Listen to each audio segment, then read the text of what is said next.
ইংরেজিতে কিছু ফ্রেজের ব্যবহার রয়েছে, idioms and phrases.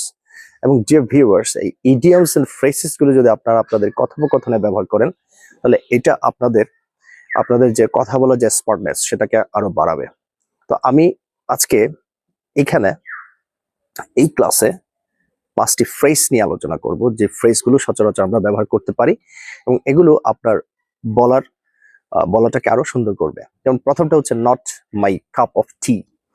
Not my cup of tea এটার মানে হচ্ছে যেটা নট সামথিং ওয়ান লাইকস, মানে এটা যেটা একজন পছন্দ করে না। ধরেন আপনি বলছেন যে আপনি হরর মুভি পছন্দ করেন না, তাহলে আপনি বলতে পারেন horror movie is not my cup of tea. এরপর আরেকটি ফ্রেজ রয়েছে যেটা হচ্ছে in hot water. In hot water এটা এমন একটা ফ্রেজ যেটা দ্বারা বোঝাচ্ছে যে আপনি কোনো সমস্যায় আছেন।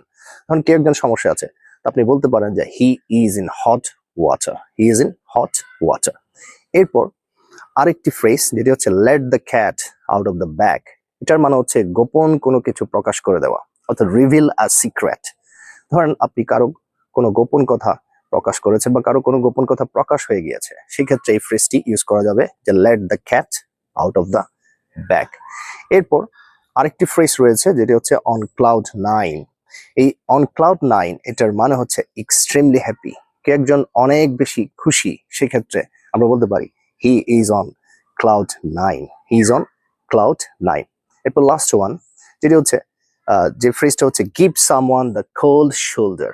Give someone the cold shoulder এটা হচ্ছে কাউকে আপনি ডেলিভারেটলি ইগনোর করছেন, হ্যাঁ, এড়িয়ে চলছেন, সেক্ষেত্রে আপনি বলতে পারেন এই ফ্রেজটি ইউজ করতে পারেন।